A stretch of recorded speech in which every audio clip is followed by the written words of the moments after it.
I think this is a hit piece. I'm in my honest opinion, I think this is a hit piece. This is not about Diddy's innocent or guilty or anything like that. He going through his own legal system. But I think this is a hit piece. And I'm going to tell y'all why. 50 Cent is the executive producer. Remember this. You got to open your Google Bible and look who's really behind this documentary, who directed it, who paid for it, who funded it. We know Netflix funded it. Netflix put up a bag for this documentary. 50 Cent is the executive producer. It's not like 50 Cent came up with the script and he went and filmed all this. No, 50 Cent is the face of this thing. He was proud to be the face. And because his issues with Diddy, I believe they probably didn't like each other. And I believe his core issues with Diddy is over his baby mom. I think it's over a woman. And it's crazy, a lot of men, we got to talk for a second, men. A lot of men, they don't want to admit when they feel a certain way about the wrong woman. Not your lady, not your wife, not your fiance, not the woman you, like a soft shoe. The only man probably, said he fell in love with a soft shoe was T-Pain fell in love with a stripper. People don't want to admit that. And I think that is one of the driving forces to what's happened with 50 Cent's issues with Diddy. And it was easy for them to get him and put him as the face of the situation. And I think it's a hit piece. But here's the thing. You have to be really, really careful with documentaries. Especially well-made documentaries like this. This is a well-made documentary. This is not no fly-by-night documentary. It's not a Tubi documentary. This is a well-made documentary. And with well-made documentaries, these docs are meant to kind of, they can take truth, they can take lies, and twist both. And a lot of documentaries are honestly propaganda. It could be good propaganda or bad propaganda. But a lot of docs, well-made documentaries are propaganda, right? Especially like this. Now, Netflix, one of Netflix's best documentaries was Making of a Murderer. That came out 5 years ago. I think right before the pandemic, around that time. That documentary was great. And it was very, very well made. And when you watch that with Stephen Avery, if you watch that documentary from that perspective of the filmmakers, you'll think Stephen Avery was innocent. But when I start putting my thinking cap on, in my mind, I know Stephen Avery's guilty. But there's a lot of people that think he's innocent based off the documentary. But if you really dig into the evidence, he's guilty. Now, did the police do some shady stuff and, all that? Yes. Two things could be true at the same time. That's the same thing like this documentary with Diddy. Did Diddy do some shady stuff? Yes.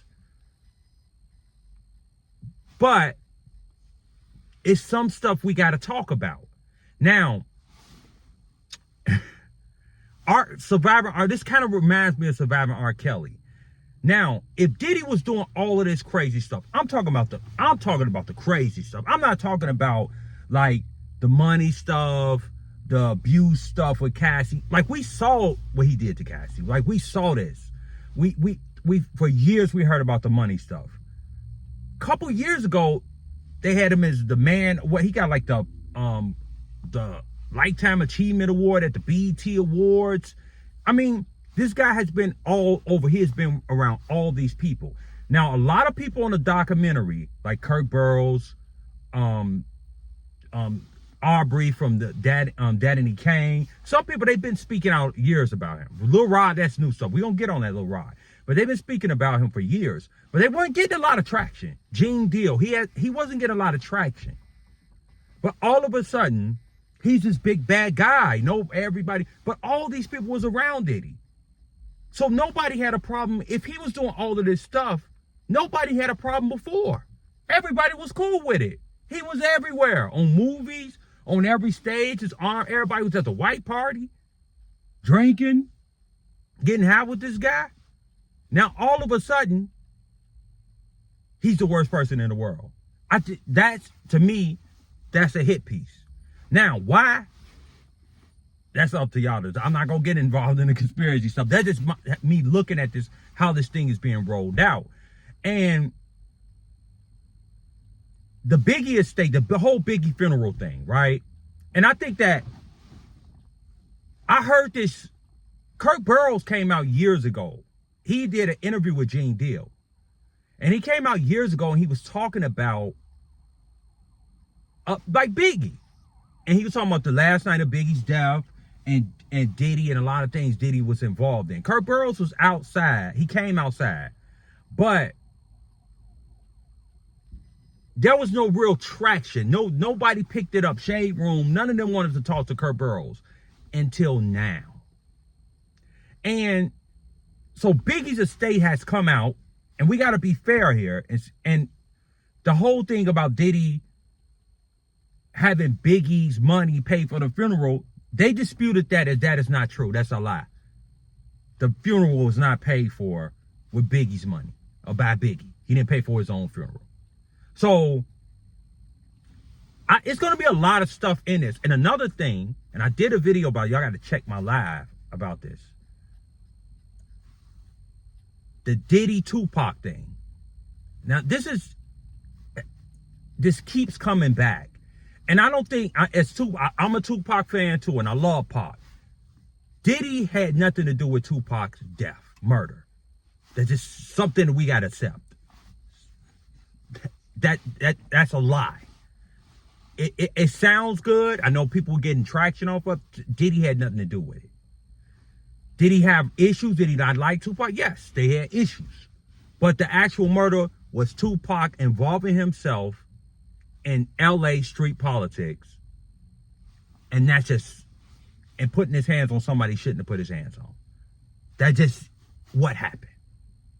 And people have to accept that. Diddy being involved in Biggie death, there's no evidence. It's always been a rumor. It's always been stuff people say. It's no evidence of that, right? I'm not saying it's just no real evidence of that. That also is something that people don't want to accept what really happened. But if you ask the guys at LA, it's like, if you go to like Reggie Wright and a lot of these people, they telling you who killed Biggie. And a lot of people don't want to accept that. I love Biggie too. So a lot of things in this documentary can be debunked. Now, a lot of this stuff, Diddy was just doing some foul stuff. But a lot of them dudes move foul. And Little Rod, I'm gonna just want to end this with this Little Rod stuff. Little Rod, I don't know if he's a victim. So I'm not gonna say I don't want to like talk bad about the victim, because I don't know if he's a victim. But the story that he's telling, and even when he came out with the lawsuit, the story that Little Rod keeps telling, it's just like, why are you telling this story? This story, like, I've heard the commentary I've heard is like, dude, you saying you woke up sore, no Diddy, all these things happened to you, and you just kept going back. I don't understand that part. I don't know if this is a man dealing with his sexuality. I just can't understand it. But a lot of people have come outside for some money. This is a payday for them. But there are people that had legitimate issues with Sean Combs, and they've been online talking for years about him, and y'all wasn't giving them no traction. So I just think this is a hit piece. That's just my personal opinion. Diddy's in prison. He'll be coming home soon. You know, whether people think he was innocent or guilty, whatever. But Diddy will be home soon. And he got to live the rest of his life. He's going to have some lawsuits. But Diddy did a lot of dirt in the game. It just is what it is, y'all. But why they worried about it now? That's the question. That's the question I leave y'all with. I'm going to leave it there. So, leave your thoughts in the comments. Let me know how y'all feel. Check out the video.